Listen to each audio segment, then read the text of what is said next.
عربوں کے اندر جو آپ دیکھتے ہیں بڑی شدت اور بڑی کثرت اور بڑی تیزی کے ساتھ گمراہی کی طرف لوگ جا رہے ہیں، اس کا اصل سبب یہی ہے۔ قریب میں ایک کتاب شائع ہوئی، هل القرآن معصوم؟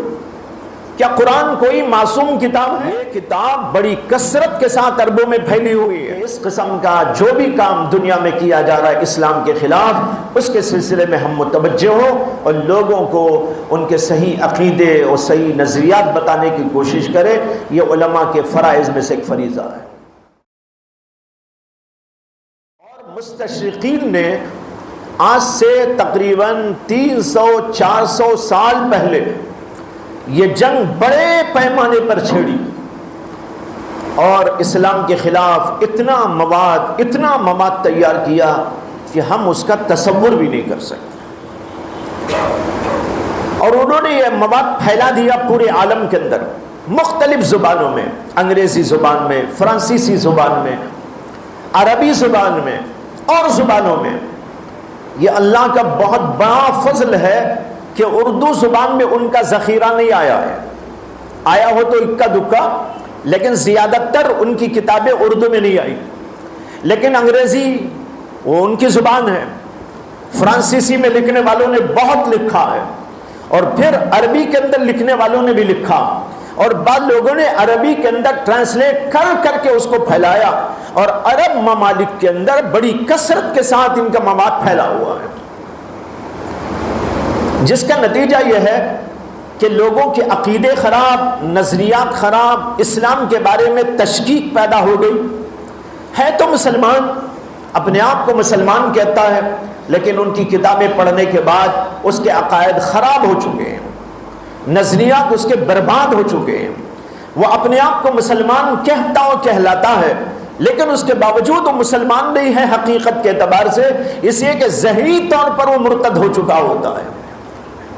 ایسی ایک بہت بڑی تعداد عربوں کے اندر موجود ہے۔ عربوں کے اندر جو آپ دیکھتے ہیں بڑی شدت اور بڑی کثرت اور بڑی تیزی کے ساتھ گمراہی کی طرف لوگ جا رہے ہیں، اس کا اصل سبب یہی ہے کہ اس قسم کی کتابیں وہاں بڑی فراوانی کے ساتھ میں چل رہی ہیں۔ ابھی قریب میں ایک کتاب شائع ہوئی جس کا نام ہے عربی زبان میں هل القرآن معصوم؟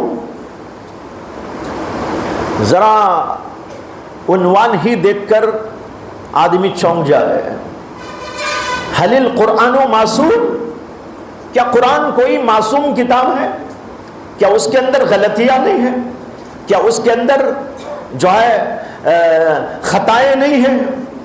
یہ عنوان، یہ کتاب بڑی کثرت کے ساتھ عربوں میں پھیلی ہوئی ہے، اور اس کے اندر اس کا جو مصنف ہے، نام تو اس کے اوپر لکھا ہوا ہے عبداللہ الفادی، وہ غیر مسلم ہے، عیسائی ہے، مستشرق ہے، اس کو لکھا ہے، لیکن ایسا لگتا ہے کہ ایک جماعت نے مل کر اس کو تیار کیا ہے۔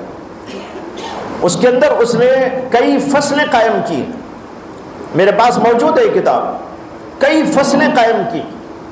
قرآن میں جغرافی غلطیاں، قرآن میں تاریخی غلطیاں، قرآن میں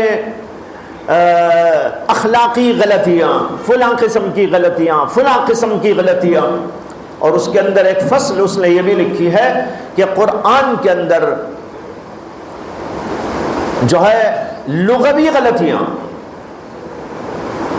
عربی لغت کے اعتبار سے غلطیاں، یہ بھی بتائیے اس کے اندر۔ میں نے اس کتاب کو پڑھا تو میرے ہوش اڑ گئے، ایسے انداز سے اس کو عربی زبان کے اندر پیش کیا ہے کہ عرب والا اس کو پڑھے گا تو متاثر ہوئے بغیر نہیں رہ پائے گا۔ اگر عام آدمی پڑھے گا، عالم ہوں گے تو وہ تو الگ بات ہے، لیکن بہرحال اس کو پھیلایا گیا۔ میں نے اس کی ایک فصل کا الحمدللہ جواب لکھ دیا ہے۔ اس کی جو ایک فصل ہے حل فی القرآن اخطاء لغویہ، قرآن میں کیا لغوی غلطیاں ہیں؟ لغوی سے اس کی مراد ہے صرفی، نحوی، بلاغی، یہ سب ملا کر اس کے لیے اس نے لفظ استعمال کیا لغوی اغلاط۔ قرآن میں لغوی اغلاط ہیں، اس کے اندر اس نے 25 اعتراض قرآن پر کیے. 25 قرآن کے اندر صرف کے اندر یہاں یہ غلطی ہے، نحوی یہاں یہ غلطی ہے، بلاغت کے اعتبار سے یہ غلطی ہے. میں نے الحمدللہ اس کا جواب لکھا ہے، ابھی چھپا نہیں، بہت جلد چھپے گا. اس کے علاوہ پھر میں نے چھان بین شروع کی، اور جو دوسرے اور لوگوں نے اس قسم کی قرآن کے سلسلے میں باتیں کہی تھی ان کو بھی اس کے ساتھ میں نے جوڑ لیا، اور تقریباً 55 اعتراضات اس طرح کے مجھ کو ملے، اور میں نے ان سب کو اس کتاب کے اندر درج کر دیا ہے. اور جو کتاب میری آ رہی ہے اس کا نام میں نے رکھا ہے حل فی القرآن اخطاء عربیہ. کیا قرآن میں عربی غلطیاں ہیں؟ عربی سے مراد اس قسم کی سب غلطیاں. بہت تفصیلی کتاب ہے، 400 صفحات کی کتاب ہے، وہ عربی ہی میں ہے، عربی ہی میں اس کا جواب لکھا گیا ہے. دعا کیجیے اللہ تعالیٰ اس کو چھپوا دے. میں بتایا رہا ہوں کہ یہ چل رہا ہے دنیا میں اس وقت میں، جس کی وجہ سے ہمارے پڑھے لکھے طبقے کے اندر شکوک، شبہات اور اس قسم کی کتابیں ان کے ہاتھوں میں کسی نہ کسی ذریعے سے پہنچ جاتی ہیں. لائبریریوں میں رکھی ہوئی ہیں.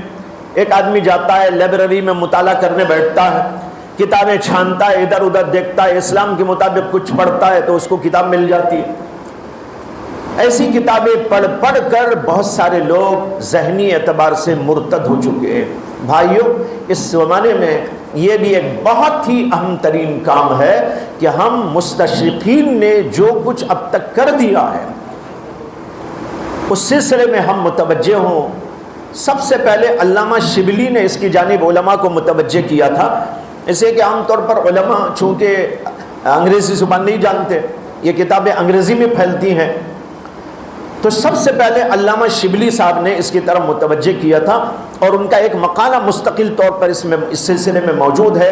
ان کے مقالات میں، مقالات شبلی میں، انہوں نے اس میں علماء کو متوجہ کیا تھا کہ اس طرح کے مواد کو پھیلانے کی کوشش ہو رہی ہے، علماء کو پڑھنا چاہیے اور اس کا جواب دینا چاہیے.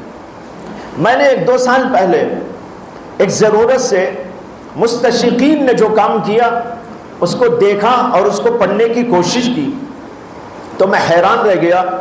300-400 سال میں انہوں نے اتنا مواد تیار کر دیا ہے، قرآن پر، حدیث پر، اصول تفسیر پر، تفسیر پر، اصول حدیث پر، خود حدیث کی شروحات پر، سیرت النبی پر، اسی طرح اور جتنے علوم متعلقہ ہیں ان ساری چیزوں پر ان لوگوں نے اتنا مواد تیار کر کے ہر جگہ گڑبڑ کر کر دین اسلام کو بدنام کرنے کی کوشش کی ہے. اگر اس کا جواب لکھنے آج پوری امت کے علماء جمع ہو کر بیٹھ جائے اور اس کا جواب لکھیں تو میرا ایک ناقص اندازہ ہے کہ شاید 300-400 سال ہم خالی اس کے جواب لکھنے میں گزار دیں گے، تب جا کر کچھ اس کا جواب ہو سکتا ہے. یہ حال ہے. بھائیوں، یہ بہت اہم کام ہے، اس کی طرف بھی جو ہے ہم کو توجہ دینا چاہیے.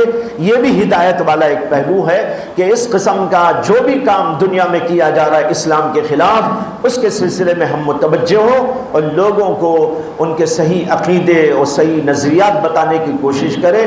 یہ علماء کے فرائض میں سے ایک فریضہ ہے.